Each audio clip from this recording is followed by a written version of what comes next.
Hello, everybody, and welcome to tonight's broadcast of the Risen E-Sports Divine League. We have got a great playoffs matchup for you guys tonight between Synthetic Esports and Glaive Esports Prime.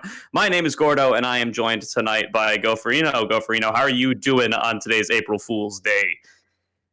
God, the weather kind of sucks outside because it's really windy and really coldy, and yesterday was actually really temperate. But either way, though, this is the first week of the playoffs here, and this is going to be pretty damn exciting because we do have a 6-0 team in Synthetic going against Glaive, who are that 5-1. We have a lot of hard hitters that have gotten into the Risen Divine playoffs so far, and with the double elimination format, should see a lot of bangers here.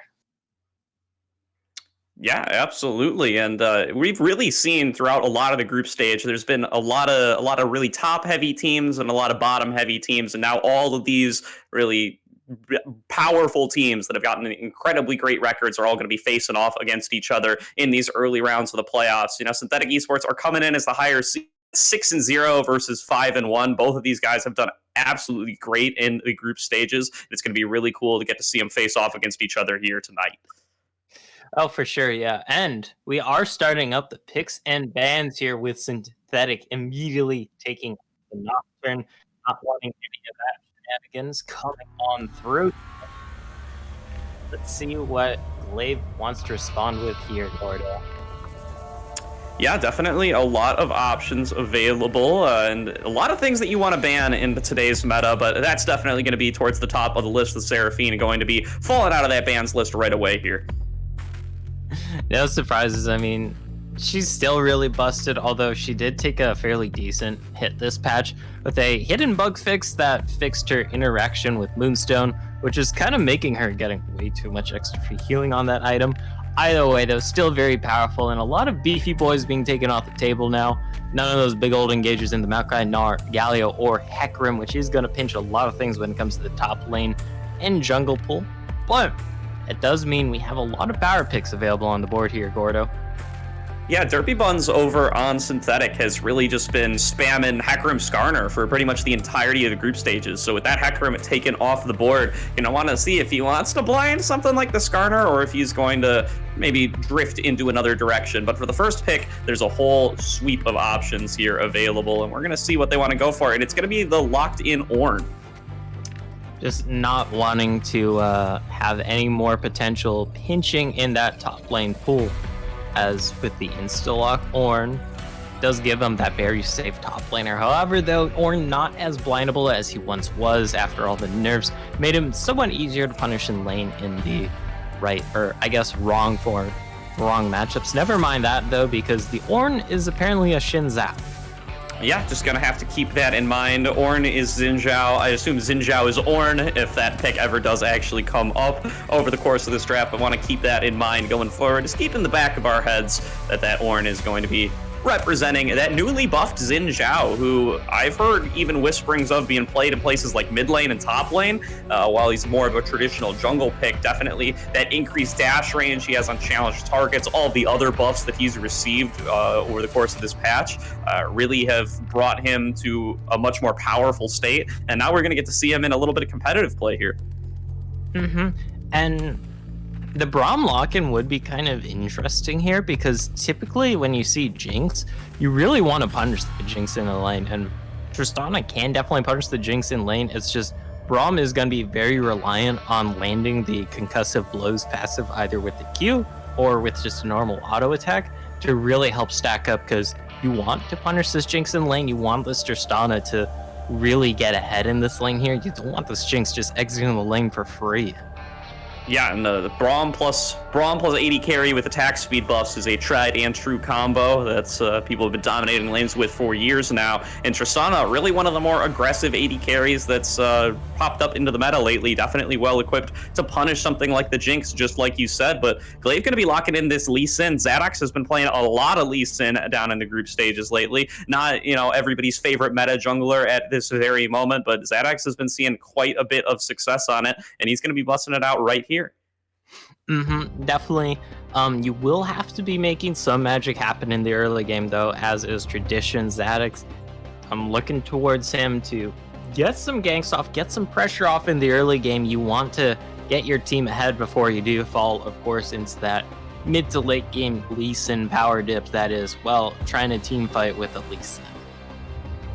Yeah, for certain, and facing off against what might be another aggressive jungler here in the Xin Zhao, so gonna be a little bit of an action-packed jungle matchup here between Derpybuns and Zadox, as both of them are gonna be busting out these picks. We assume, though, again, the Xin Zhao goes into a lot of places these days. There's no mid or top laner shown for Synthetic as of yet, and it would not blow me away to see the Xin Zhao in one of those roles. Glaive, though, going to lock on in the Scion, a really safe top laner, something that can be pretty effective against a lot of matchups and that can always be trusted on to scale later on. And it does offer a nice engage here that isn't the Lee Sin, which is something you want because Lee Sin can start off fights with a really good insect, but it's not the most guaranteed thing. You have to look for certain windows, yada yada yada. But Scion, you just hit the unstoppable onslaught and just run into that back line.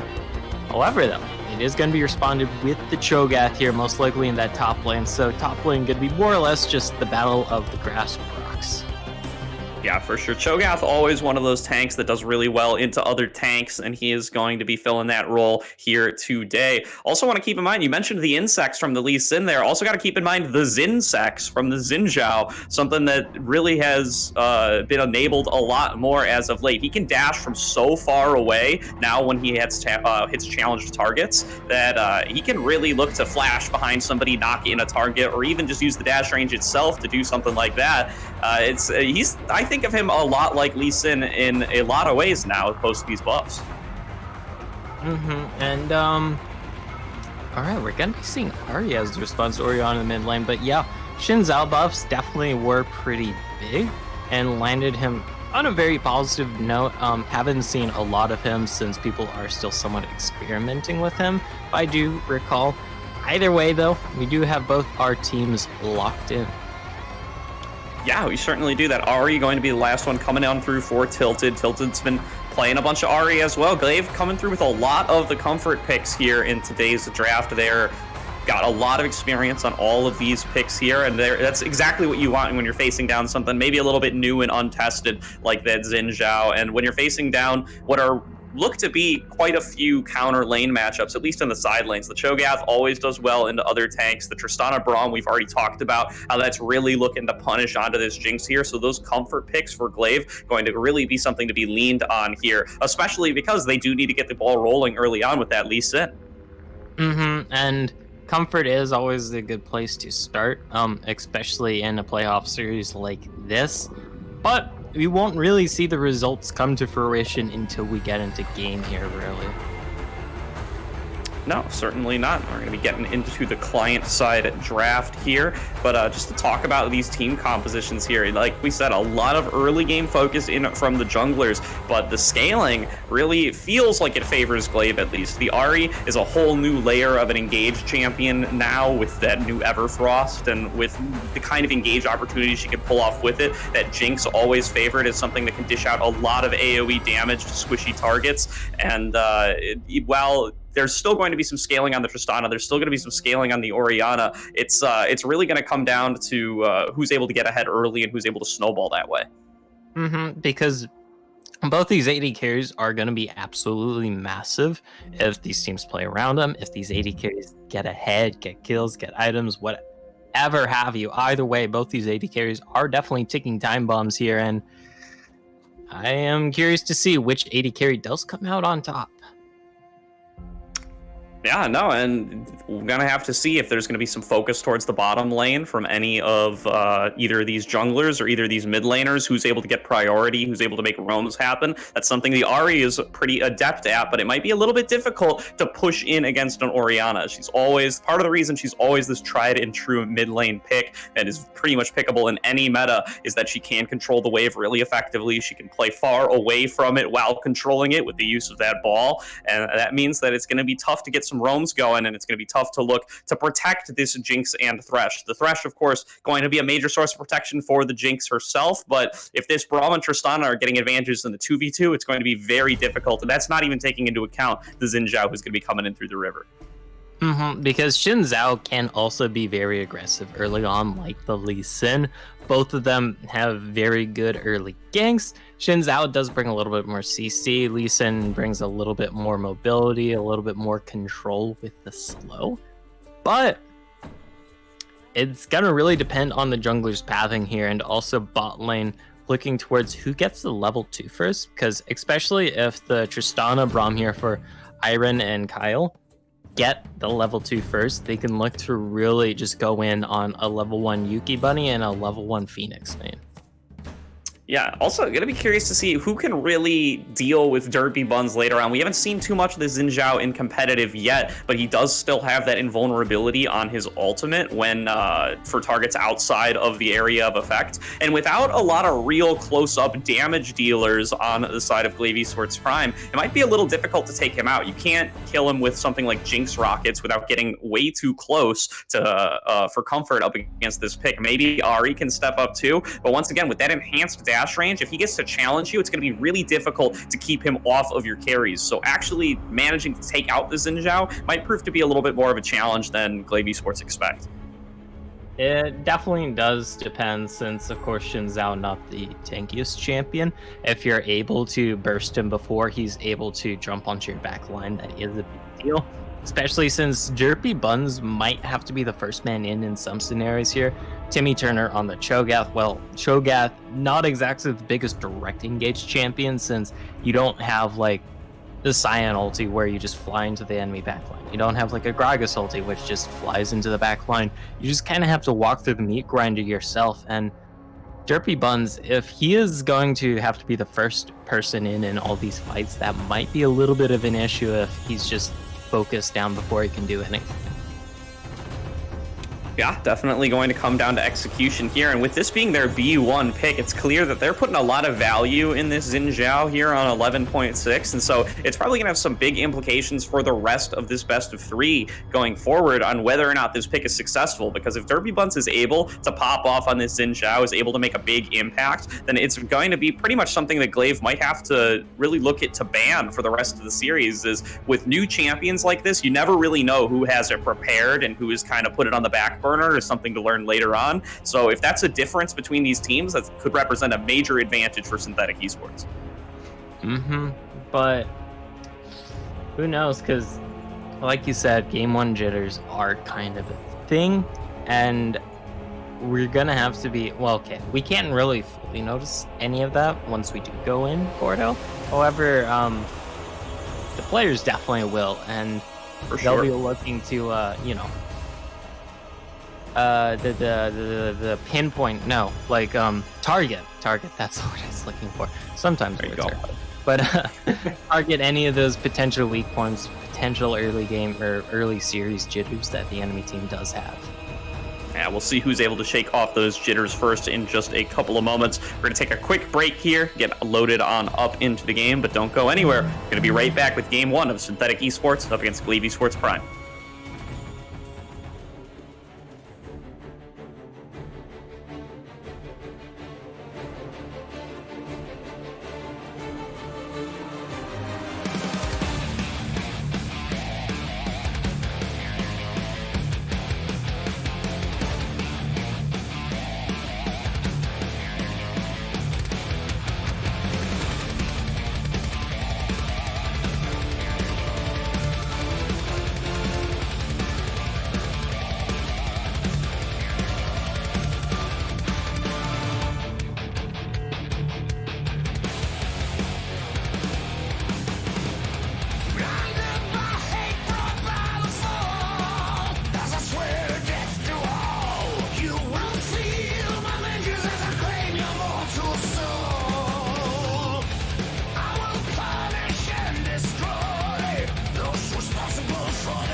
Welcome back, everybody, to tonight's broadcast of the Risen E-Sports Divine League. We have got game one here of Synthetic Esports facing off against Glaive Esports Prime. Completed the draft, we've loaded on in, and now it does look like the members of Synthetic are going to be making a 5-man beeline towards this bottom side here. They might find Yuki Bunny.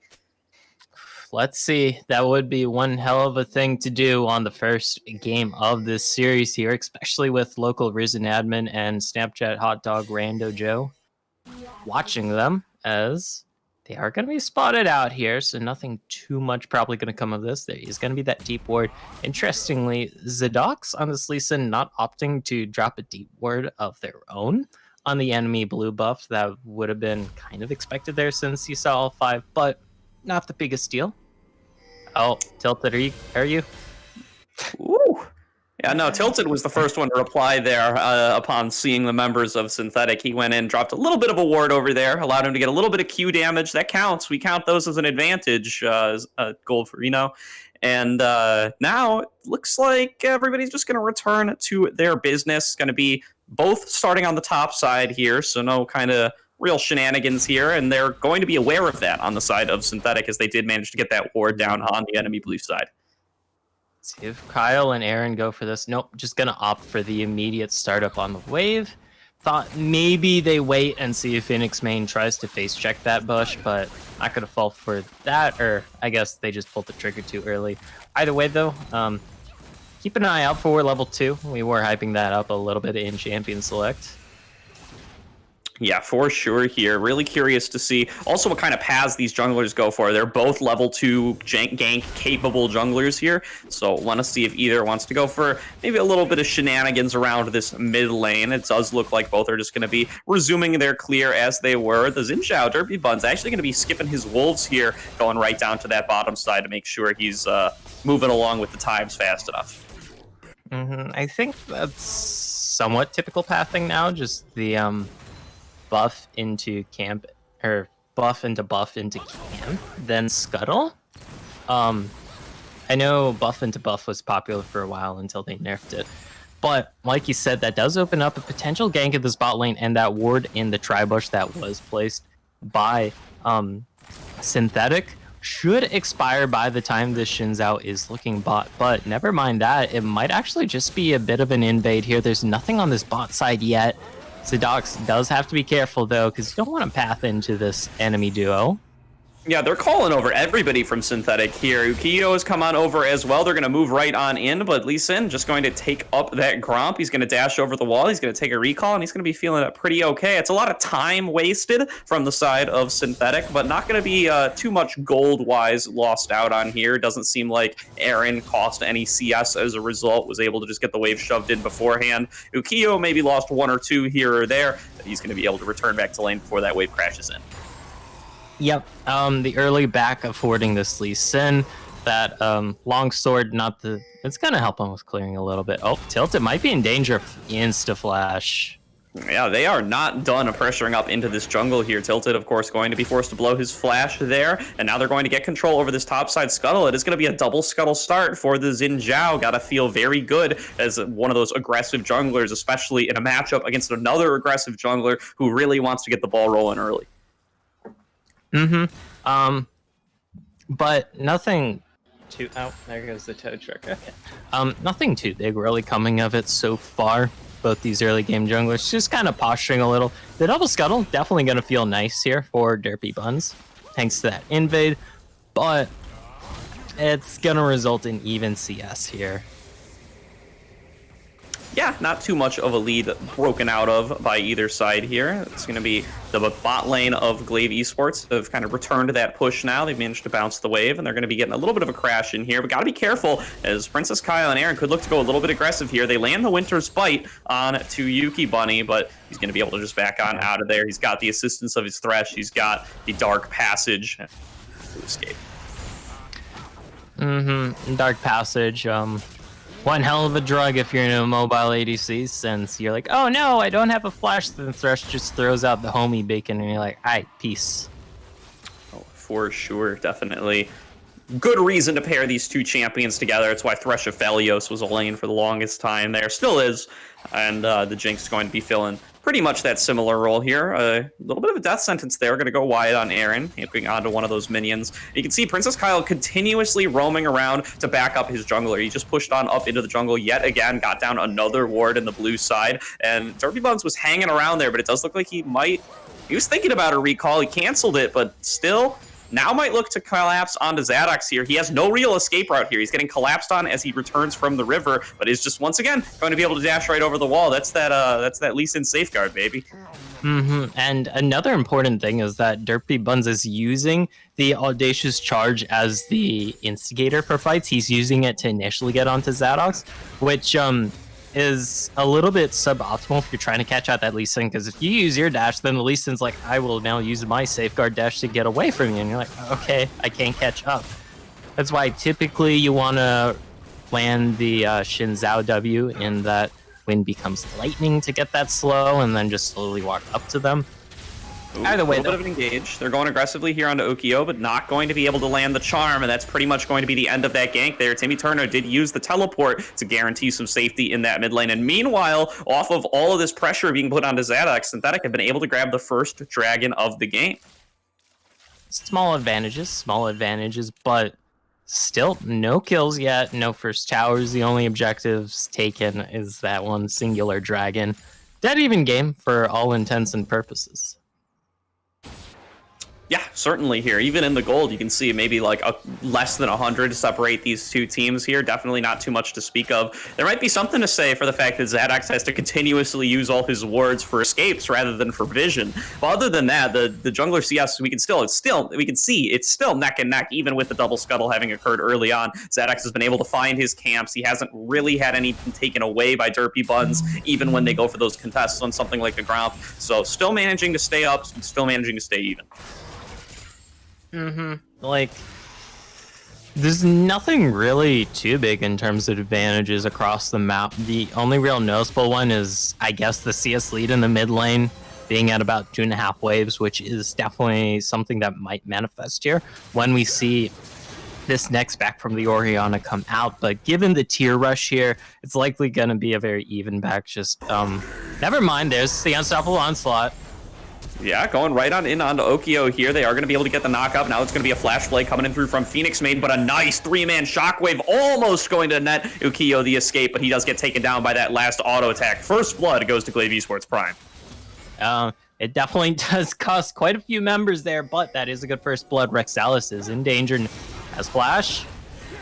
Yeah, going in more aggressively here. Now it is going to be Rexalis falling off with the flash. He's trying to escape here, but that's that increased dash range we talked about from Derpy Buns. He's looking for this kill. Not quite going to get it with a Crescent Slash, though. Just a little bit short in the damage department, and that means this Cyan's going to be able to stumble on out of there. It's just a sliver of HP. Great googly moogly. What was that heal? Like, he just randomly got like plus 60 health there when the red smite and the Derpy Buns ultimate came out and was able to survive.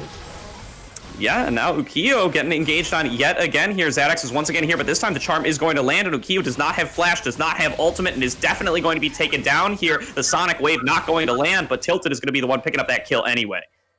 And the Ahri now 2-0 here for Tilted. Will be able to deny some farm into this turret, given the fact that Ukio does not have the teleport. And most important thing is, does Tilted have enough for the Frostfire when he backs here? I don't think it's quite enough, since he only has about 1,400 in his inventory. But definitely getting very close as Zadox. Oh, Zadox going to find Derpy Buns here. He's got a 1-level advantage. He has access to the ultimate. Not going to be able to follow up the Sonic Wave following the kick, though. Going to fish for another one, but it is going to get blocked away by that caster minion. Derpy Buns manages to escape by the skin of his teeth, but has to be feeling a little bit pressured back by Zadox now. When he doesn't have his Braum with him, when he doesn't have the whole team collapsing, he doesn't quite win that 1v1. But, I feel like Zadox should have used... Never mind, that's a good hook. Yeah, they're going in aggressively here onto Aaron, but he feels the need that he can just turn on around here. He's got the passive from Braum on top of Yuki Bunny, and they're going to be able to burst right through with the help of that. Nice procs coming on through there, and now they're moving on to Phoenix main. He's already blown the flash earlier for that play onto Ukiyo, and that might mean that they're going to be able to take down the Thresh as well. Aaron, though, looking to back out maybe a little bit, but now Zadok's getting turned around on by Derpy Buns. The levels are even now, and Derpy Buns able to take the kill there with his slight item lead, and he's going to be able to finish off that one. That win becomes lightning, being able to finish off the kill there. I thought Zadok once again was able to get out there after that flash away, but not quite the case this time around. Let's see what this manifests in, because now the kills are even, but with these turret plates being picked up, we have a Rift Herald being dropped here, Gordo. This could very well be the first tower of the game. Yeah, you're certainly right, Goferino, and it looks like this is going to be first turret picked on up. That's a huge influx of gold into the pocket of Synthetic Esports. They're going to balloon themselves up to about a 2K gold lead, and Tilted was coming on down looking to maybe get something started, but Synthetic knows their limits. They're going to back away before anything like that can happen. There's not going to be any opportunities to punish for that. But we do have a Cloud Dragon spawning here in about 10 seconds, so maybe Synthetic's just going to be able to snag that up for their own after the members of Glaive do back on out of there. There it is spawning in. They're getting all this vision control and starting it on up. Don't even see the Derpy Buns movement on up to try and contest. So objective for objective, I guess. Yeah, certainly Glaive is going to be able to take this one up. They're going to be able to even it up at 1-2-1 Dragons. But Synthetic, if you made the choice between taking first turret and taking second Dragon, I think they're pretty willing to make that trade. They're going to maintain this gold lead for themselves, and it is going to be declared Infernal Soul, Infernal Drake, Infernal Map as for the next dragon and for all foreseeable dragons until someone is able to claim that soul. That's going to be a lot of damage in the pocket of whoever's able to claim it, and there's a lot of damaging champions on both of these teams, so both going to be really pursuing that one.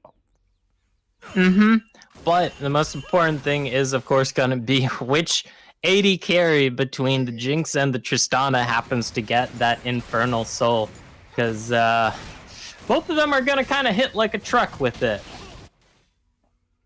Oh yeah, they certainly will here. And we can see both teams now moving on up here towards the top side. Phoenix Maid going to get jumped on here. He's going to get stunned almost instantly. He's got the explosive charge on top of him, very close to being taken down, but he gets the aftershock, and that allows them the time to actually turn around onto Aaron, and they're going to turn that into a double kill right away. Tilted is so fed on this Ahri, dishing out a huge amount of damage, has access to the Everfrost. They're going to move on to Derpy Buns next. They finish him off. A two-man shockwave does come on across, but that's not enough to turn it around when 3 of your team are already dead. Another flash from Timmy Turner. He's not going to be able to turn this around. He goes for the feast, but can't even get that. It's a disaster for Synthetic Esports as 4 kills are picked up by Glaive. Oh, and that is a doozy and a half there, Gordo. That is a definitive team fight dub. They aren't able to get any objectives off the back of it, but all those kills in their pocket at least brings this gold lead a little bit closer. Yeah, it certainly does there, and it's a little bit of a demonstration there that they can't do enough damage to burst out onto this Thresh once he procs the Aftershock. He's just a little bit too tanky there, and from there, everything just goes badly. They're just trying to desperately finish off something. You saw Timmy Turner blow the flash, but they are going to be able to claim something back there, as Tilted just stays a little bit too long, gets slowed down by the Braum, and is very easy to be finished off by Aaron. Yep. A little bit caught out there. Yeah, definitely. Just going to be a little bit of an overstay. And now, going to mean that more turret plates can go on over into the pocket of Aaron. He's been cashing out on these. He was able to claim a bunch of that first turret gold. Now he's getting more plates up in this top lane. He's got to be developing pretty substantial CS lead for himself there, sitting at almost 6K. He is the richest man in the game, and he's just going to get even farther ahead of there as they finish off the second turret of the game for themselves. And the objective lead still very in the favor of Glaive Esports here.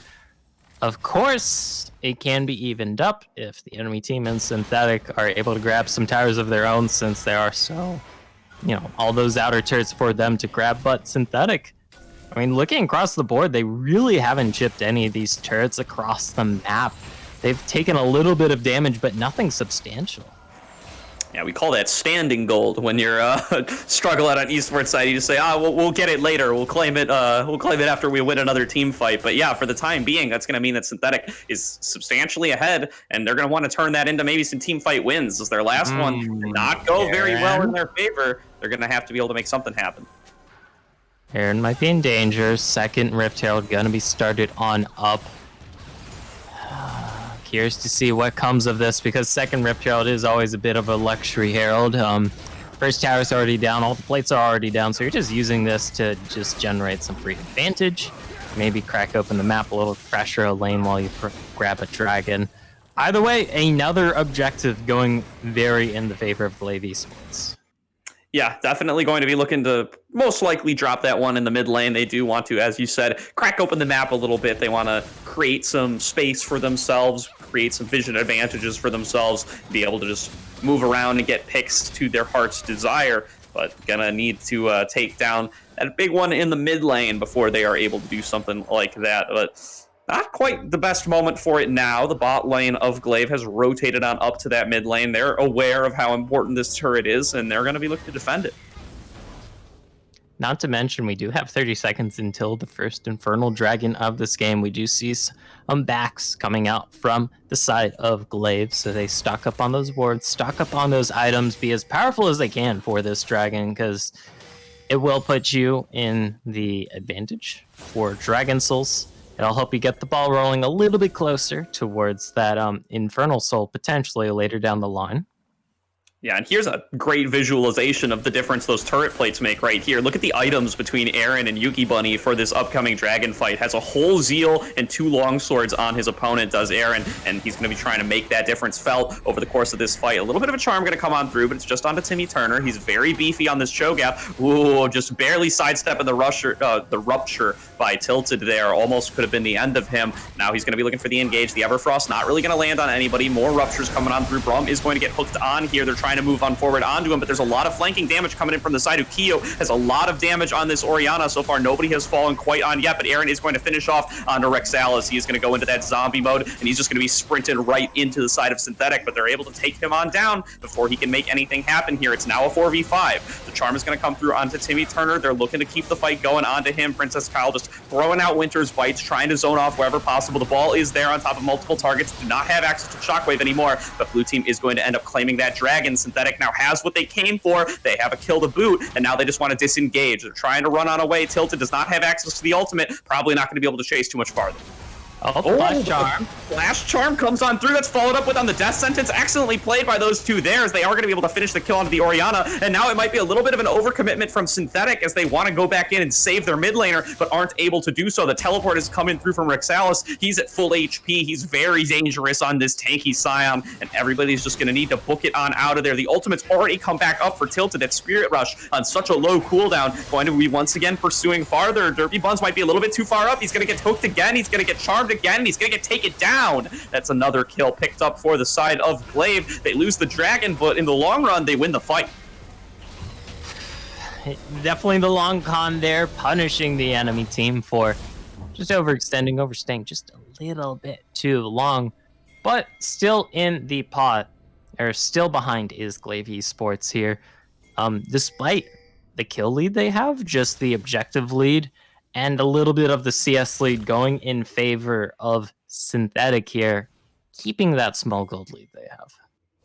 Yeah, they just keep getting caught on out here by Tilted on this Ahri, and that's really what's been making the difference. Just stepping up a little bit too far, ending up chain CC'd, being taken down as a result is just a punishment that Synthetic's feeling a lot here, and they need to tighten that one up if they want to be able to win these fights coming out later. They're even with slight gold leads, they're not going to be able to make up the difference of a member getting caught and chunked out in such quick fashion like that. Let's see, this mid tower very low. That is a hook. That is a trap. Princess Kyle just eating up all that damage. Once this Unbreakable falls, look for the ulti. Yeah, and there it comes on through. Almost going to take him down. Not quite going to be enough, but now he has to worry about Rexalis. He has to worry about Tilted here, and he's going to get taken down as a result. Now they're looking for more. Timmy Turner going to be forced to flash on away, but does get slowed down by that zap. Now he gets hit by the follow-up charm. The death sentence is going to follow soon. We've seen it happen over and over again, and he just can't escape. Once he gets hit by one thing, he has nowhere left to go. He's going to get kicked back on into the team by Zadox, and they're going to be able to finish off that kill. 2 for 0 once again in favor of Glaive. Shockwave is available for Yukio if they do want to go for that hook, just barely missing Aaron. The charm goodness, another one, this time in mid-rocket jump. Tilted cannot miss on these charms, and he is dominating the map off of it. They get another kill there onto Aaron here, who has so much gold funneled into him from all those turret plates earlier. They're going to be the first team to crack open the mid turret. They're going to start to even up that turret difference a little bit, and look at the gold, Gopherino. It's almost even again. I mean, it definitely wasn't too far apart just a little bit ago, but now we're just back to that completely dead even state of the game. But it does kind of speak to the objective and CS differential coming out from the side of Synthetic, that they still have like this little bit of a lead despite the enemy team getting some big shutdowns, despite the enemy team being 7 kills up. And I'm curious to see if Synthetic's going to be able to convert this sort of like objective tempo into these team fights. Use those advantages to garner some more advantages and have unfair fights in your favor. Because the fights haven't really been going too much in their favor.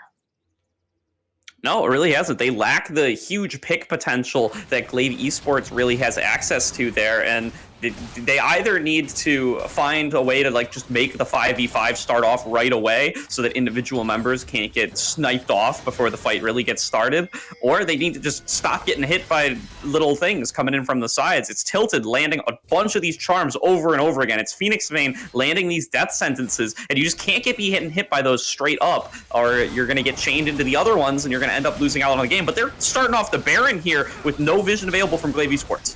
It's spotted out, but I don't think they get in time here. That Baron already so low. There's the Hail Mary Jinx ulti, and it steals it. Keep in mind, they uncapped that damage against Baron from the Jinx Mega Death Rocket several patches ago, but oh my god. Yeah, that's an April Fool's prank from the balance team right there. Is Yuki Bunny going to be able to steal away the Baron with that uncapped Super Mega Death Rocket damage? And now, once again, another death sentence landed on Timmy Turner. That's going to be followed up with by the charm. We've seen this song and dance before, and it follows the exact same way. They're going to be able to pick up a kill onto that Shogath, and they're going to move now on to the Dragon, which is spawning in just about 15 seconds. Oof. And, yeah. That's why teams kind of need to learn how to play around that Jinx ultimate when you're doing Baron. Like, either A, you block it, or B, just stand so it flies through you. Like, teams can't just keep falling for this, Gordo. Yeah, they certainly can't. And, you know, you can do a lot of things. Like you said, you can stand in such a way that it just goes through you. You can have somebody stand outside of the pit or really close to the wall just to tank it and block it. But, yeah, it's definitely no longer an option in 2021 to just let it slam into you and trust that you're going to be able to outsmite it. You very often can't outsmite something like that. The execute damage is too big. Yeah. But, hey. It's a best of 3, so Synthetic can use this knowledge for Barons later in this series, or later this game.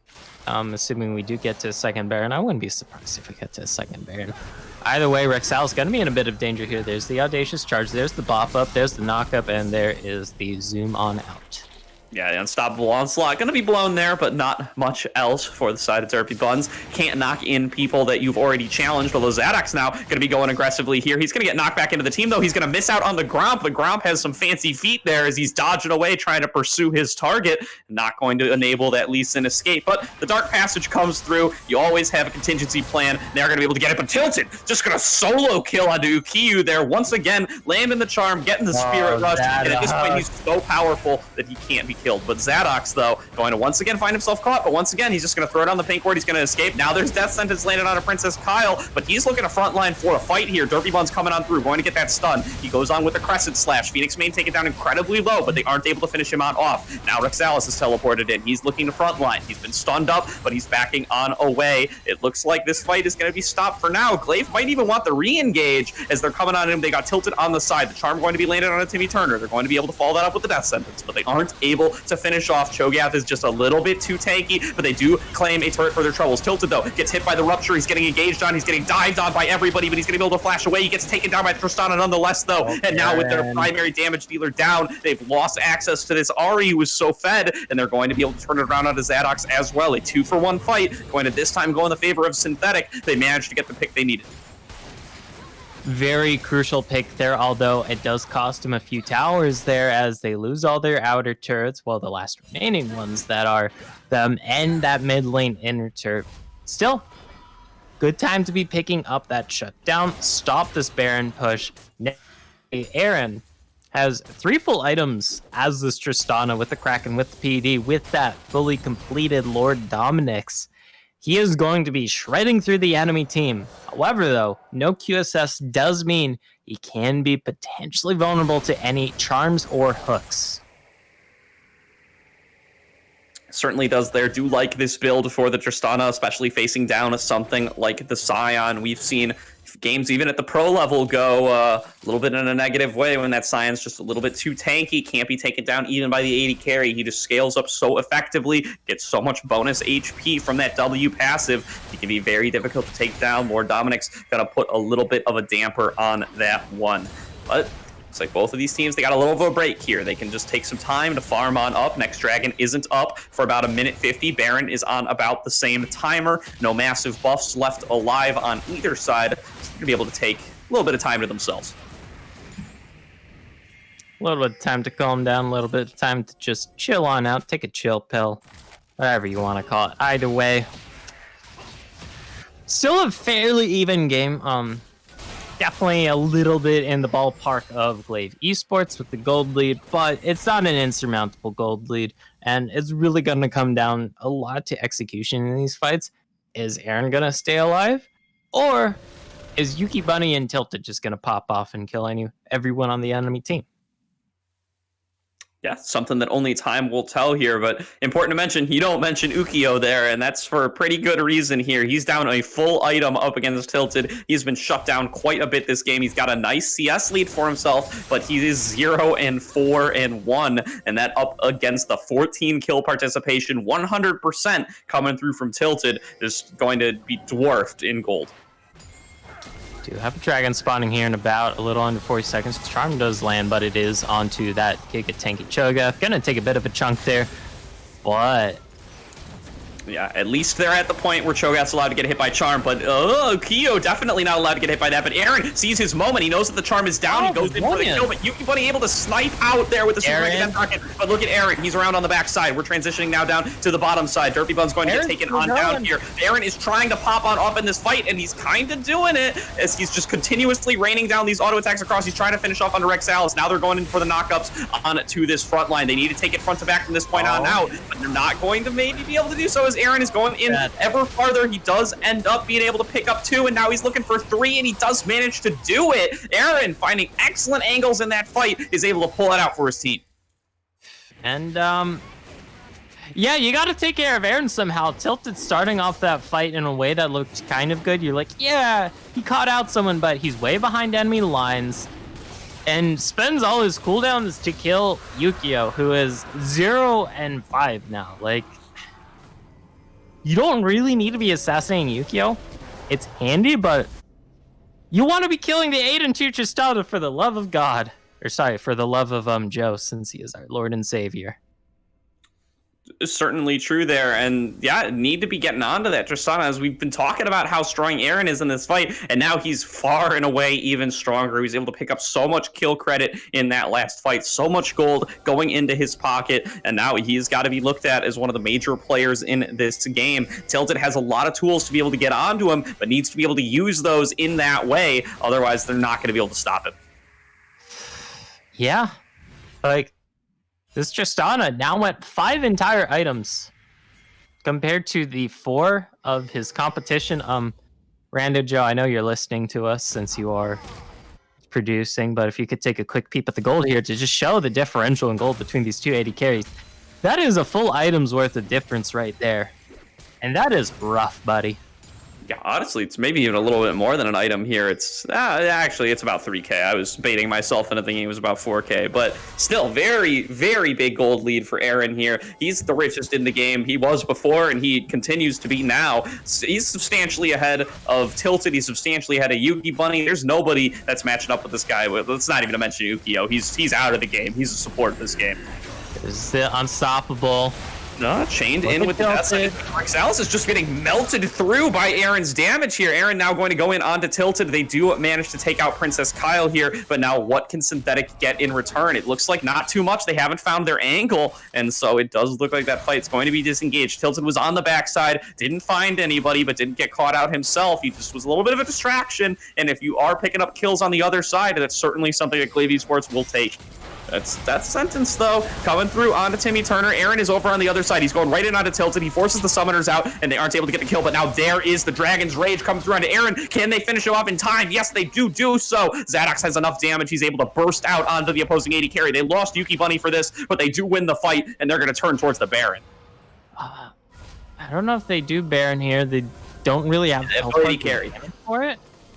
Yeah, like, I'm going to be real with you, dog, but I don't think Ari, Scion, Lee Sin really shreds through Baron. It probably does it at an okayish speed, but when the enemy jungler is still alive and can possibly contest that, hey, probably not the schmoove.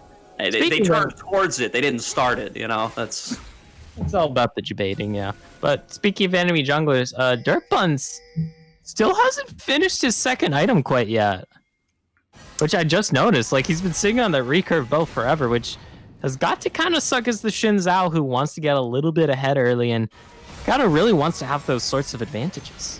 He's also, are those the pieces of a Gnasher's tooth that I see here? Yeah. I'm not sure what the, that is. He's going hybrid Xin Zhao here as he starts off with the Immortal Shield bow. He's going to follow it up with the Gnasher's tooth. Got some AP in there, got some AD in there. He's going to be tough to itemize against, but you don't need to itemize against him when he's this far behind. Yeah, like, I was kind of expecting maybe some survivability in the second item, something maybe kind of bruisery. Either way, though, this definitely is a damaging build, but like you said, he is very far behind and not the biggest threat, especially if he flies in, immediately gets charmed, immediately gets hooked, because the Crescent Strike ultimate from the Xin Zhao, sure, it blocks all incoming damage, but it does not block the CC coming on in. Yeah, if you think about it, Gnasher's Tooth is kind of a survivability item because it gives you attack speed and AP, and Determination gives you healing, scaling with AP, if you get 3 auto attacks off. But yeah, definitely not going to be the big tanky item that you would hope for here, as Tilted going to maybe get a little bit engaged on here, but he's just going to take the Dark Passage. He's going to get on out of there. Aaron has to be focused on here as always. The Sonic Wave does land, but it doesn't look like Zadox is going to be able to take that anywhere. It's going to be a little bit of an engage coming through from Derpy Buns, but Zadox just going to dash on out of there with the safeguard, going to escape here. Tilted still landing skill shots onto Timmy Turner, but he's tanky enough that he doesn't worry about that too much. Keep in mind, this could potentially be the Infernal Soul if Synthetic are able to grab it. Phoenix Main a little caught out. Yeah, he's super caught out here as they're just jumping on into him. They are going to be able to get the Buster Shot back into everybody. That is going to be Shockwave landed on the one target, but this front-to-back team fight, they can't get onto Aaron, and that means they're just getting absolutely destroyed here by him. He's just melted on through the front line already. Ukio maybe going to get caught out here. He actually flashes away from both. The shield comes on through. He manages to survive for just a second, but he does end up being taken down by Yuki Bunny. Now, it's got to see where Aaron can find his angle. He's up against 2 carries here. He's at risk of getting bursted out, but he also has enough damage to take them out as well. He just needs to find his angle. He gets him on Tilted. He managed to burst him on out. 2 auto attacks is all it takes onto this Ari to be able to finish him off. And now with only Yuki Bunny left alive and with no ultimate to steal away anything, they're going to move on to this dragon and they're going to claim the soul. I'm sorry, Tilted, but what the frick was that? Like, come on. Didn't have to go for that, but that was one massive team fight. Aaron, once again, remaining completely untouched, able to bypass into just the pick onto Phoenix Main, well away from any potential danger to this Tristana. Now the Baron's being started up. This 5-item Tristana shreds through it, especially with that Infernal Soul. What can Sadox do? Nothing. Sadox, he's gonna have to get out, just escape on out, but with this double super buff, it's gonna be a tough one here, Gordo, if you happen to be Glaive. Yeah, it's going real downhill real fast for the side of Glaive here. You're talking about how Synthetic, they were taking all the macro plays, they were taking all the objectives, they were getting themselves ahead in gold, but they couldn't win the fights. And now they've turned the corner on that. Aaron is being able to carry them on through these fights. They can take the front to back successfully because of the item differential. And that just means that they're going to be able to continue to rampage across this map. And after winning a huge fight like they just did, with 4 members still alive, of course, they're going to claim both of the major buffs on the map. The gold lead is very close, but yep, Tilted's dead. Nope, gonna use the Zonias, but no one's peeling for Yuki. Yeah, Yugi's just getting dived on by everybody here. They're going to melt right on through him, and now they want to chase it a little bit farther. They get the Rupture onto Rexalis. Ukio coming through with the damage, but you really need Aaron to be able to finish off on to this Scion, so he's going to be able to just unstoppable onslaught his way out of there. But how can they stop the siege? They don't have enough damage without access to Yuki Bunny, and that just means that they're going to get engaged on once again. Aaron going to go on a killing spree. That's what you got to do to take out the Scion, as they do manage to do so. And now they might look to end the game straight up. They have a 3-man advantage, and they're looking to just finish it on off. They go diving underneath the turrets. They're trying to finish off some kills if they can. They're going to back on out of there, but they can't defend their base, as Synthetic Esports are going to take game 1. And you got to do something about Aaron there, because he was such a massive threat that game, and we really did not see enough resources thrown towards him by the side of Glaive. Like, when there's a 2-3 and 4 Tristana, and you have Lee Sin, Ari, and Scion, that is enough backline access to get on this Tristana, but never once did I really see a conceded like 3-man or even 2-man effort coming out to stop this Tristana. Yeah, absolutely. And once he was able to pop off in one fight, once he was able to find his opportunity to really go off to get 4 kills back to back to back to back, he was then unstoppable from that point onward. He had such a substantial advantage for himself. He could 1v1 Tilted, and at that point, nobody could really deal with him. They really needed to, as you said, show a consolidated effort towards shutting down Aaron, and they were just never able to make it happen. And yeah, like, this definitely was winnable by the side of Glaive, but not responding to the Tristana problem, because we kind of highlighted that both these AD carries were going to be big focal points of both these teams, and Yuki Bunny definitely did reach towards that late game fantasy almost at 6 items themselves, but we saw in that last fight before the game ended, like, nobody was peeling when 4 people were just dogpiling onto Yuki. Everybody was panicking to save Tilted from the enemy Tristana, and Glaive, I think they need to, like, they're winning all the team fights early on, but then they just couldn't handle Aaron.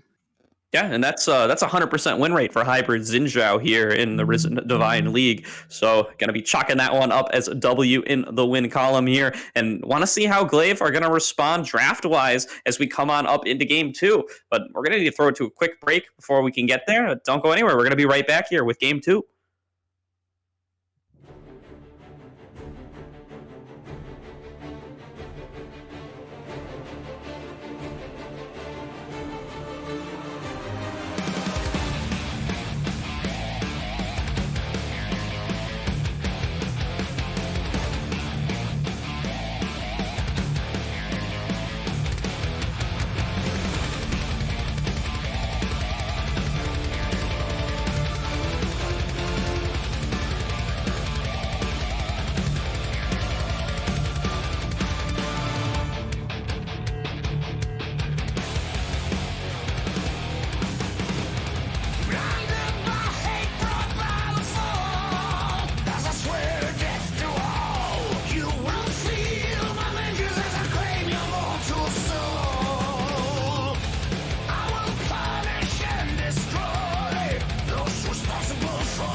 Take a moment right here, feeling like it's out gear. Driving towards the sun with a rose and a gun. Feel the wind in my hair, going nowhere I swear. Like an outlaw on the run, dangerous but it's so fun. Running, running, no. Hold on, don't let go. Running, running, no. Keep running.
Welcome back, everybody, to the Risen E-Sports Divine League playoffs here. We have got Game 2 of Glaive Esports Prime facing off against Synthetic Esports here. And Synthetic, they were able to take Game 1 here after a little bit of back and forth throughout the mid-game. At the end of the day, it was Aaron able to come out huge on this Tristana, and that means he's going to be drawing a ban on it here in Game 2.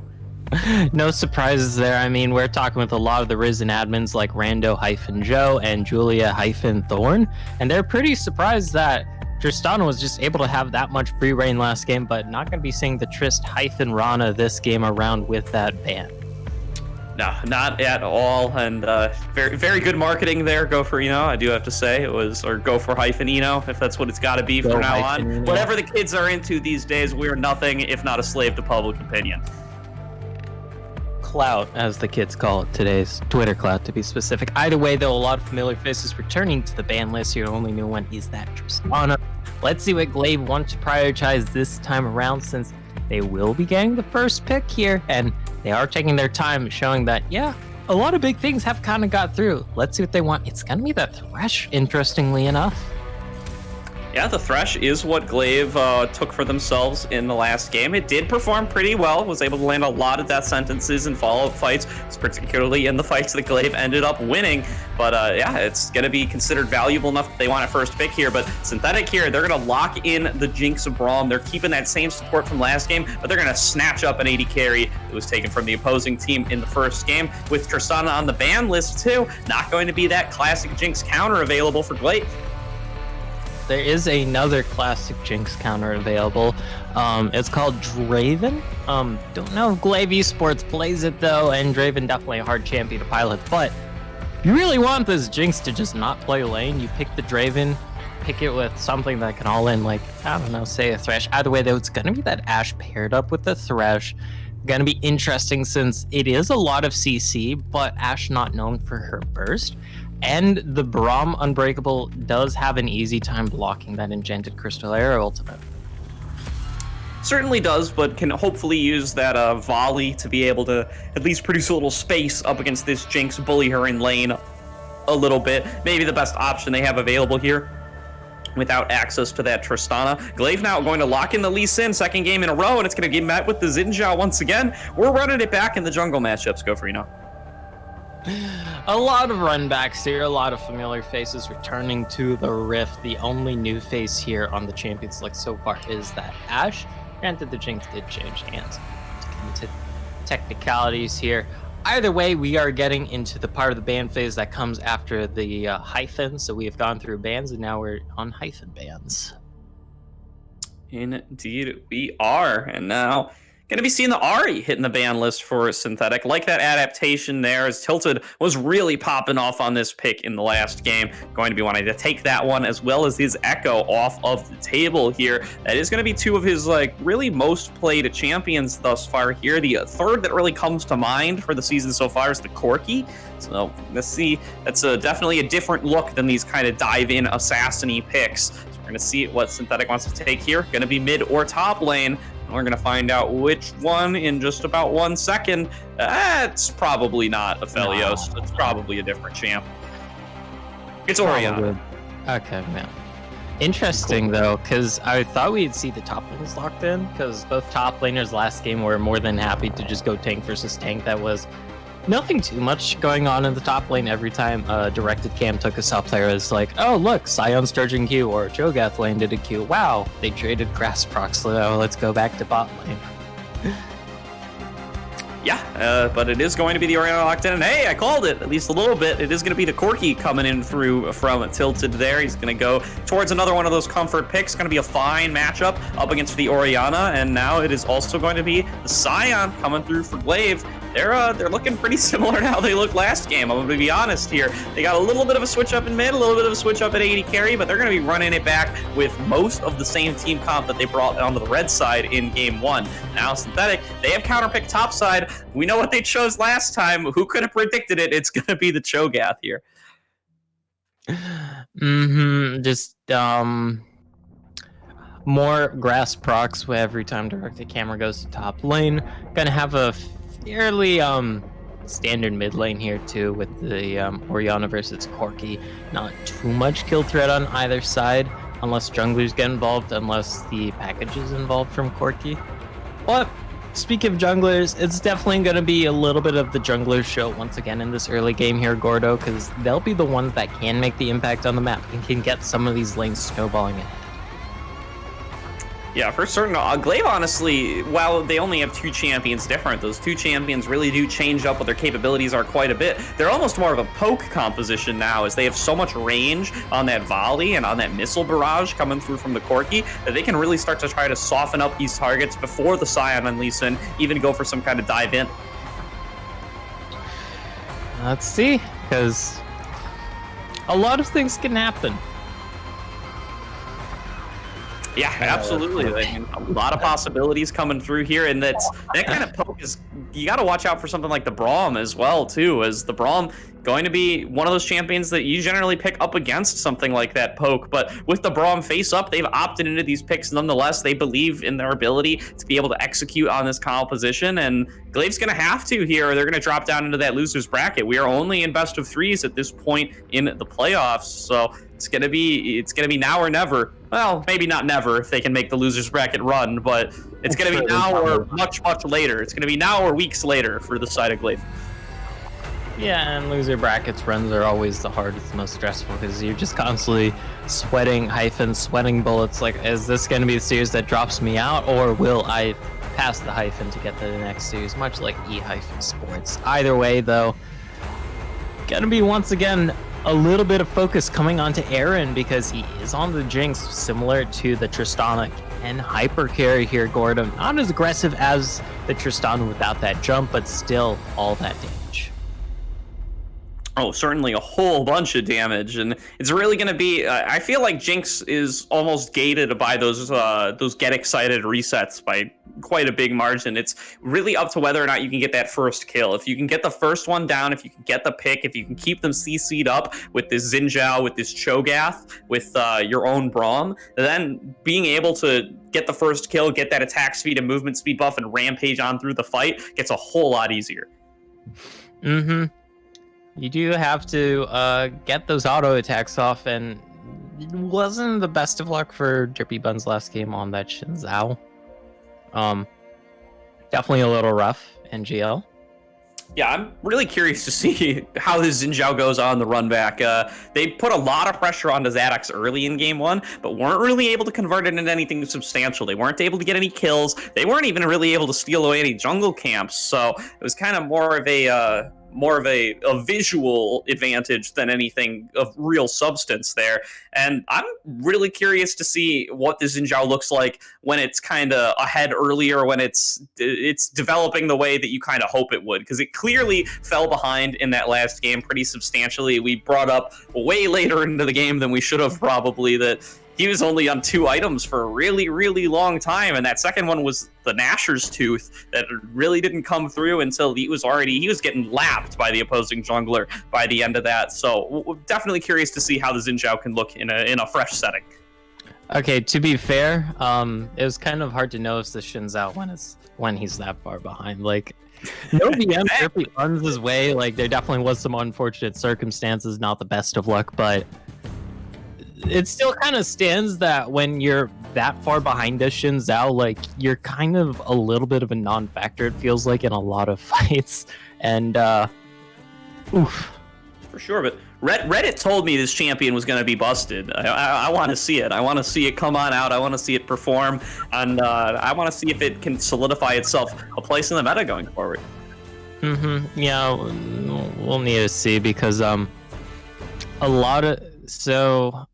there were a lot of changes between the PPE and when it did drop on live, to Reddit's credit. I know, like, Reddit's usually not the best when it comes to judging balancing things, but there were some extra tweaks that fixed, like, tweak things, yada yada yada. Either way, though, game number 2, let's forget about Reddit. Let's just think about Risen-E-Sports here in the Divine-League, I guess. Could be the Divine-League for sure. Yeah, no, definitely excited to see how this matchup transpires, but we're going to take a quick break here when we get loaded on up into game 2 and find out whether Glaive is going to be able to take us to game 3 or whether Synthetic are going to be able to close this one out in convincing fashion and move on up in the bracket. And don't go anywhere. We're going to be right back with game 2.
Welcome back, everybody, to the Risen Divine League playoffs. We are here with round 1 of Synthetic Esports versus Glaive Esports Prime. Synthetic were able to take game 1 of this series and now going to be looking to close it on out. Meanwhile, Glaive, of course, going to be looking to take us all the way to a game 3 to clap back after that game 1 disappointment. They looked like they had it for a little bit there, but just too many unfavorable team fights in a row ended up closing them out.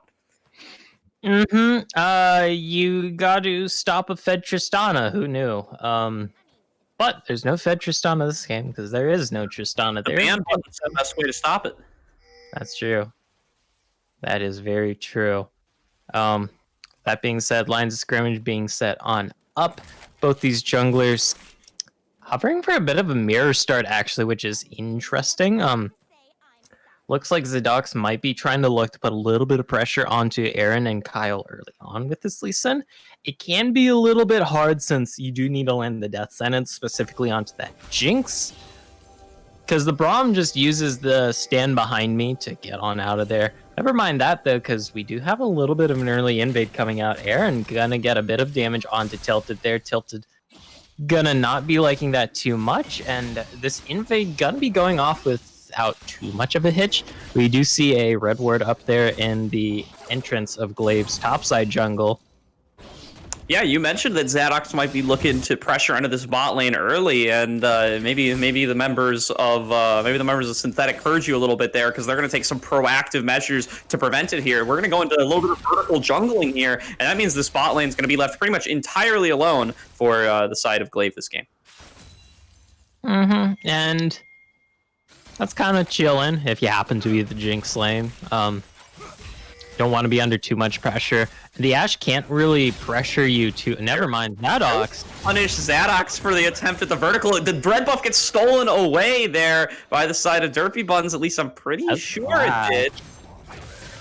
Yeah, it absolutely did, as Zadox is not wearing one here. And now they're going to be looking to finish off onto him. He's getting some nice dodges there, though. Uses the Sonic Wave, uses the Safeguard, and is going to be able to create maybe enough distance to escape here. Tilted is over the wall. He's going to be helping out on this fight. But actually, he's just going to be representing a Safeguard target. They're going to jump to him, and Zadox is going to be able to get on out of there. But has wasted a huge amount of time and didn't actually claim a buff off of his invade. So he's feeling pretty bad here. Although, if he's able to claim a kill, that would certainly be worth it. He lands the Sonic Wave. He goes on in here onto Derpy Buns. But Derpy Bun's going to turn it right back onto him. Has a lot of damage here on the Xin Zhao. And almost manages to pick up the kill, but the shield card is just too much. Zadox manages to stay alive here. And now there's fighting all over the map as Rexilus is getting gone in on by Timmy Turner. He's going to land the Rupture. But these tanks, they're a little bit of a wet noodle fight up there. They can't take each other down even this early into the game. But now it's spreading everywhere. It's like a virus. They're going to be going in the bot lane. But Princess Kyle going to be able to just walk out there. And I know it's a sin to take the Lord's name in vain, but what in the rando-Joe did we just witness there? That was a red buff fight that extended for like a solid 2.5 minutes where nobody died, and Zadox with all those resonating strikes, all those safeguards, just able to dip and dive on out thanks to Timmy Turner not being level 2, not having access to that silence. I'm sorry, but what the rando-Joe did we just see? Because I've never seen that in all my years of League.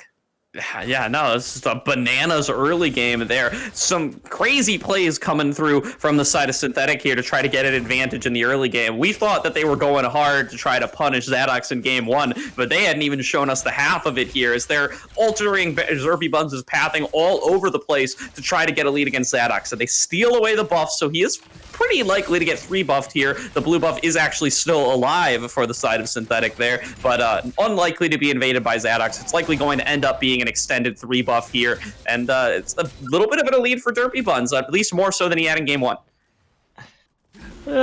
Definitely a better start. Of course, we kind of started harping on the Xin Zhao once we were at the point where it's like, wait, the enemy Lee Sin has 3 full items and he hasn't finished the second item. But up until like when we saw those fights breaking out in the mid game, the Xin Zhao was still fairly even with that Lee Sin, Gordo. Like we kept remarking about how, all right, yeah, they're basically dead even in Gams and CS here, like nothing too much. As a little bit different this game, of course, with those early game shenanigans. Yeah, definitely is here, and I mean it was a crazy sequence of events, but it really does end up working out in the favor of Synthetic there at the end of the day. Some very fancy plays coming through from Zadox to prevent it from being way worse than it is, but still going to be an advantage for them nonetheless, as he's just got less camps to clear out in general, and this lead's really kind of starting to balloon itself here, as Zadox had no red buff, so really didn't have a good amount of XP, a good amount of gold that you would be able to get from that, and that means he's down 12 CS already.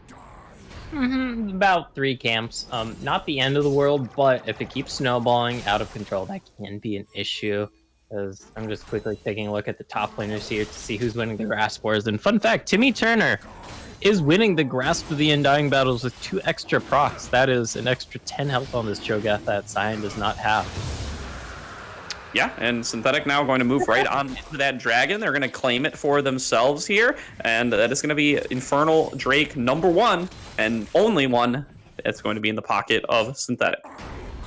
There's the Unstoppable Onslaught. Timmy Turner does have Flash. Yeah, they're going aggressively here. Zadox comes on through. He lands the Sonic Wave, and that guarantees him the first blood. He's going to claim that one pretty easily, and just like that, he's going to even up the gold a little bit with Derpy Buns, able to kill off of that opposing top laner, able to get Rexalis a little bit of a lead for himself, and able to get that Lee Sin ball rolling. Yep, and Timmy Turner just, once the CC landed, just could not move until he died. Very unfortunate for this Cho'Gath. You could make the argument that he should have just immediately flashed that ultimate. Did not have vision in the river, though, to see that Zadox was coming up. Could have maybe had a hunch that he was with the Unstoppable Onslaught. Either way, though, this Lee Sin picking up that first blood, gotta be nice to help with this CS deficit, help with this camp deficit that this Lee Sin is suffering, help give this Lee Sin a little bit of footing in this game to catch back up to the Xin Zhao that has the lead.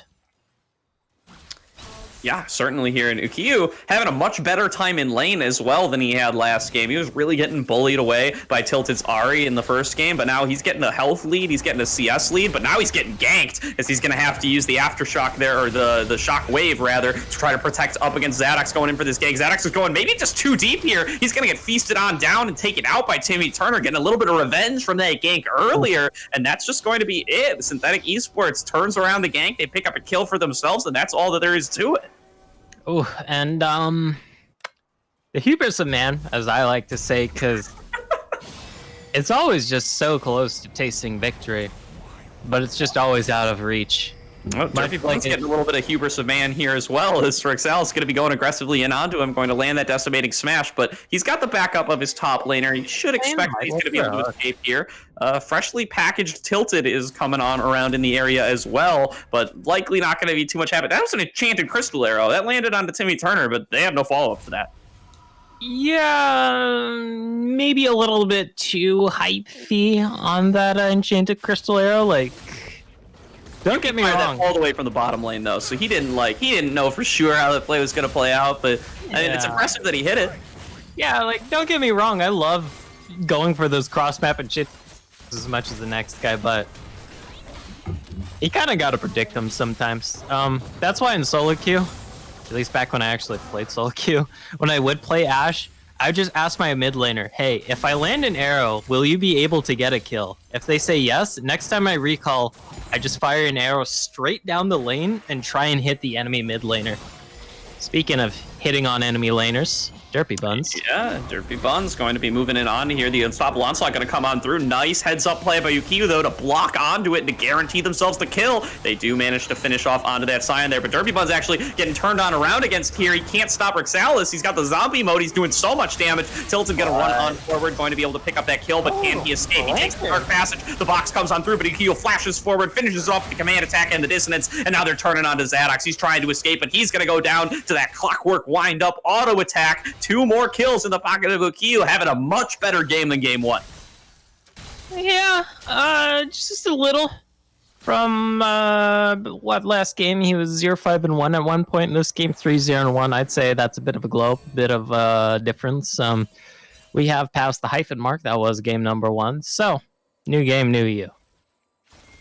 Yeah, new game, new Ukiyo for sure here, as he's substantially ahead of his lane opponent now, has 3 kills in his pocket, 2 of them up against Zadok's. Going to be feeling a pretty good there, given the pressure that the Lee Sin's been trying to put into that mid lane. Now, it's Alex. He's got a big wave coming on into him, but he's getting shoved on in by Timmy Turner, who now has a little bit of freedom on the map. Want to see, he's been doing a lot on this Cho'Gath, been roaming around to help out Derby Buns all across this game. Want to see if he's able to do that even more. He's going to take the recall for now, though. Does have the bombies, does have the... There's still Ninja Tabas in my heart, but plated steel caps. Like, I know it makes more sense to call them plated steel caps than Ninja Tabas, but I'm just so used to Ninja Tabas. Plus, also, I could say that I was the rabbi of the Tabas. No more, though. Yeah, especially, yeah, back when they were like, you had to build tabbies on everyone. Yeah, it was a good time, but we adapt, we change, and sometimes Riot changes the names of like half the items all in one season, and we have to adapt. We have to be plated steel caps, we have to be Frostfire Gauntlet, and we have to get engaged on here as Princess Kyle going to be going in forward. That's a nice package landed across through the back line here, but they're just going to take the fight. They're going to advance forward rather than have to deal with that. Aaron is in a 1v1 with Yugi Bunny here. He absolutely does not win, but he's got backup coming on through. There goes the Glacial Fissure. It is going to land nicely angled there as they do finish it off. Timmy Turner going to pick up that kill. It is 3 down for the side of Glaive, for only 1 on the side of Synthetic. Now they're moving forward onto the Dragon. Tilted. Phoenix have to be careful here. They're moving around on the backside. They're getting themselves flanked. They go for the Dark Passage. They do manage to do that. Plus the Valkyrie. They're going to get the Corki out, but it is going to leave Thresh out to dry as Phoenix Mean does end up going on down. And this is a very definitive lead for the side of Glaive Esports. They were winning for the side of Synthetic Esports. They were winning the objective game last time around, but the team fights were a little rocky until the mid parts of the game when Aaron started getting fed. But Aaron doesn't have a single kill to their name.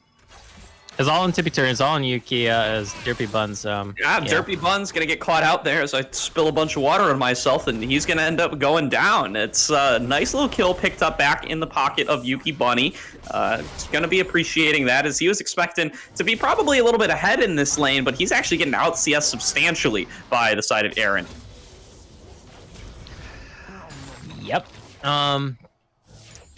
See if it comes to fruition in any way, because I mean, 10 CS is like whatever-ish. That's a wave and a half. It's something. But it's not a big thing. For sure. You know what is a big thing, though, Gordo? What is the new branding? Thanks to admins such as Rando-Joe, Julia-Thorn, and Crow Cow? Krakow. It's Krakow. I don't know why I thought it was Crow. See what it is. Crow Raggy. Oh, hey, Aaron, you're dead. Yeah, Aaron. Oh, he does pull off the cleanse on the Enchanted Crystal Arrow here, but is that going to be enough? Very likely not, as Zadox is just going to be able to land those abilities and take him on down, although that's an attempted Shockwave going to get Zonia's out by the side of Phoenix Main, but he's going to get taken down by the Attack Dissonance nonetheless. Ukiyo going to trade that one back. 80 carry for support. Not the best trade in the world, but certainly better than nothing, as they are now going to be setting up in this mid lane. They pop down the Rift Herald. This is likely not going to take anything out. The Unstoppable Onslaught comes on through. They got 3 members here, followed up with the Decimating Smash, but now they're just trying to turn it around onto him. Derpy Bun's feeling very confident on this Ninja. Might have bitten off more than he can chew, though. Doesn't get knocked up, but is going to get taken down anyway by the side of Tilted. And maybe a little bit of over-aggression coming through from Synthetic. They're getting punished here a little bit, despite their lead. Just a little bit. This Xin Zhao, once again, had that good start, but of course, since this Xin Zhao kind of having to act as that first man in on a lot of these fights, having to take a lot of the brunt here, only just now completing the Immortal Shield Bow for that little bit of shield, that little bit of sustain, is 0-3-5, and having a little bit of a rough time compared to the rest of his team, but you're fine with that if you have this 4-0 Orianna. Yeah, you certainly are here. Ukiyo has 100% kill participation. He's looking like Tilted looked last game. He's just dominating across the map here on this mid lane pick, but he's going to be bringing out a lot more area of effect than that Ahri would. He can really turn around a whole fight just on his own off of a really well-placed Shockwave, so want to keep an eye out for Ukiyo and his ball there, as are the members of Glaive, as they need to watch out, as this is going to be a huge Orianna. Got the fully stacked Dark Seal, and could potentially just end the game on her own. Has 1,600 gold in the bank. Just about a few hundred gold off completing the Seraph's Embrace, if that is going to be the Seraph's Embrace Orianna. I don't know how much more gold would be needed for a Manamune. I believe about the same. Either way, though, instead going to be opting for the Sork Boots. So that is going to be that nice extra pen coming in against this enemy team that doesn't have a lot of magic resist itemized yet. In fact, if our lovely... Never mind. Rattel is just going to get dove here. Steps up a little bit too far to go for the decimating smash, and it's going to be melted right on through. Too much CC, too much damage, because he's going to be taken out pretty much for free, and that means the turret's going to fall too. And now that we have a little bit of calm here, if our lovely Joe Zerber, Rando Joe could hover over the command shockwave tooltip, it is currently doing 403 magic damage before resistances on a 66-second cooldown. That is a very spammable ultimate. That is a very high damaging ultimate. You do not want to be tanking that, even if you are this Scion here for the side of Glaive.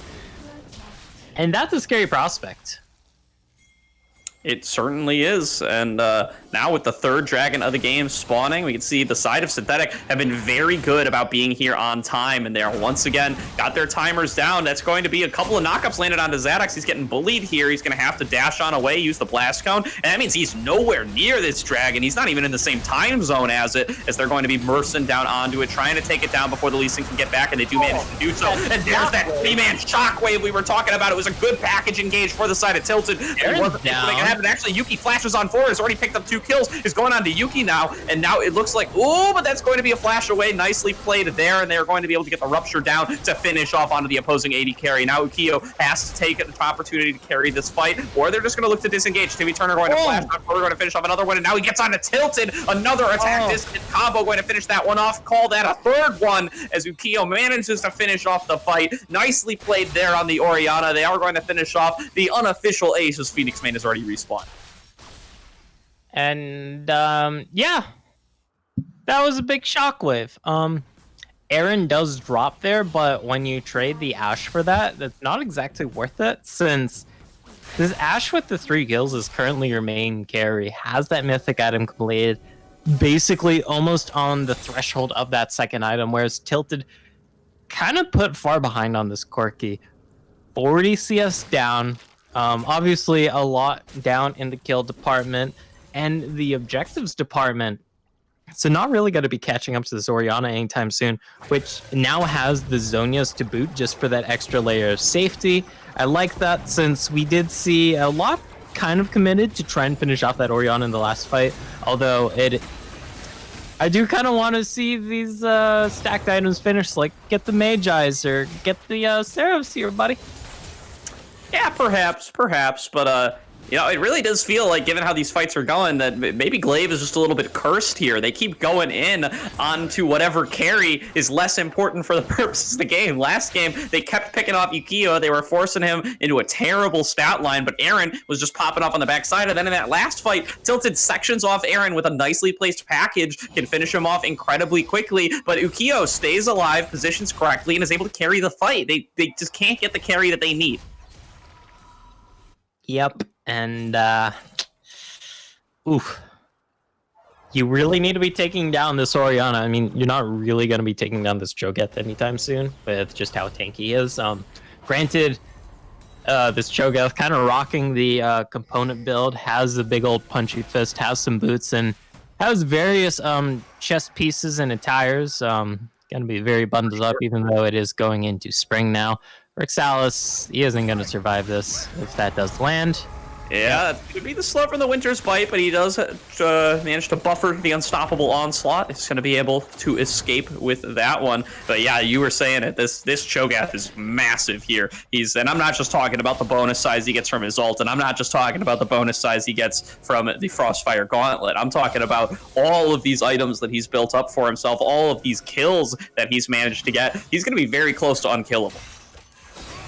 Ooh, Nice death sentence. Does manage to land onto Derpy Buns, but he's just going to pop that Crescent Slash, get a little bit of an invulnerability. Maybe not fully necessary, as he had the Braum there for backup, but he's going to be able to escape nonetheless. And this is a lot of tension over blue buff. That's a great knockup. Derpy Buns is dead. Yeah, actually, Derpy Buns might get chunked out here, but he is trying to sustain up as good as he can. He gets the third auto up. He heals again, and he stays alive. That's going to be even more now coming in through from that dangerous game. And now there's a Shockwave. They pick up 2 more on the back of Ukiyo. 2 more kills in the pocket of that Shogath. He's inching on towards double digits, and now he's inching on towards that Baron. Man, and turns out a 709 Orianna can burst the backline very well once that Orianna does finally arrive. This is all but Synthetic's game now. They have this insurmountable gold lead. They're sitting on this soul point that's going to spawn in less than a minute. They have Baron. They have these massively fed solo laners that can really hammer home this Baron ability. And with the cleanse on this Jinx, with the Mikhail's completed by this Braum, the main threat that this Ashe does provide for the side of Glaive of hyphen Esports, the arrow is kind of nullified here, Gordo. Yeah, it really is. They just can continue to like peel on back, and their front line is just so beefy and powerful. Even Derpy Buns, who really ended up caught out for a lot of that last fight, he's just able to stay sustaining on up. He's got so much life steal and a big shield off of that Immortal Shield bow. He's got his own passive to be able to sustain up every third auto attack, and it just baits people in, and he never actually ends up going down. The determination really sticking to its name. For sure. Let's see. Because this is soul point spawning on in a Ocean Soul would make it even harder for these members to die, as that's a deadly sin. That wasn't even Feast. That was Feast as Timmy Turner goes on through, finishes off the kill onto the opposing jungler, and that means there is no risk of this dragon being stolen away. They finish off onto the opposing front line of Rixal as he's taken down as well. Phoenix main forced a flash on away, but now there goes the challenge. It was landed on the Yugi Bunny. He gets to dive forward, but he doesn't actually manage to pick up the kill. But now Timmy Turner, he gets the slow in from the Vorpal spikes. He's looking to try to finish off. He doesn't manage to do it, but that's nothing. That's slim pickings compared to this 2230 Dragon Soul being picked up by the side of Synthetic. Yeah, this game's all but over. Like, it's very rough to come back from. This is a 242 armor, 121 MR Cho'Gath here for Timmy Turner, who's just not gonna die. Like, I don't care about this Kraken Slayer and this Ashe. You're not getting through this Cho'Gath that has all these resistances when you don't have any pen. And this Cho'Gath sitting on 4.2k health. Rando-Joe, sorry. If you could take a quick look at this Cho'Gath's health bar, that is a lot of health points. Oh, it's a big number of health points for sure here. It's a big number of feast stacks too. He's already sitting on 11, and that number is just going to keep going on up. Can I check in the Spectate client how many are from which source? I can, and he's already got all 6 minions gobbled on up, so he's just going to be keeping that feast in his pocket all the time, looking to execute on epic monsters, looking to execute on the champions, and looking to just keep getting bigger and bigger. Well, he's already pretty big in terms of score line here, like almost okay. Not technically almost full build, since still rocking a lot of components, but they're very valuable components.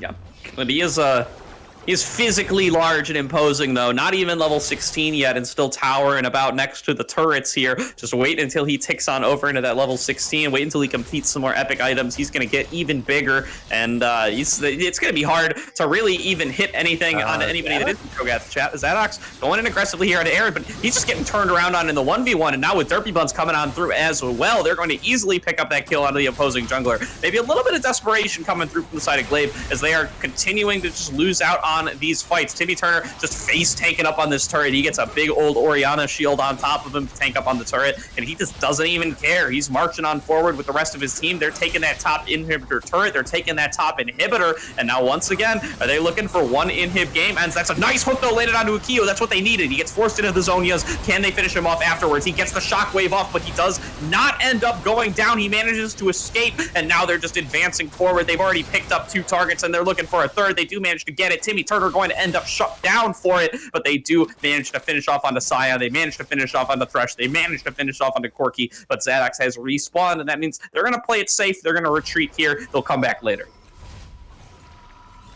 Yeah, like, this is just go back, rinse and repeat. Like, what do you have to fear from the enemy team? Like, you have Thickamus Maximus in the top lane, aka Timmy Turner as his Cho'Gath now, completing yet another item, getting even more bonus size from that Frostfire Gauntlet pass, or Mythic passive, I should say.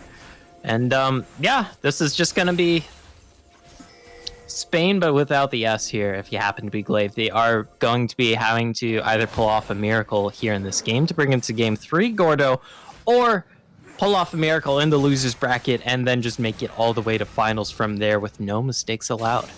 Yeah, Timmy Turner getting his wish granted here for sure, as he's popping off in this 13-2-5 Cho'Gath game here in the playoffs. Got to be feeling really good about that one here. He's been kind of a designated tank player for this team throughout a lot of the season. Doesn't get many opportunities to go up into the double-digit kills, and he's got to be loving it right now as he's just dominating across this map. It takes two Nexus turrets and 3 champions all focusing him, and he still takes down 2 at the end of the day. Huh. So, Beast currently does 791 true damage.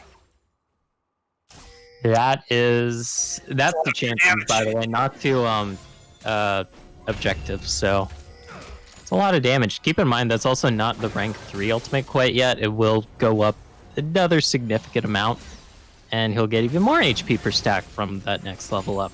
That's 1 level away. Sorry.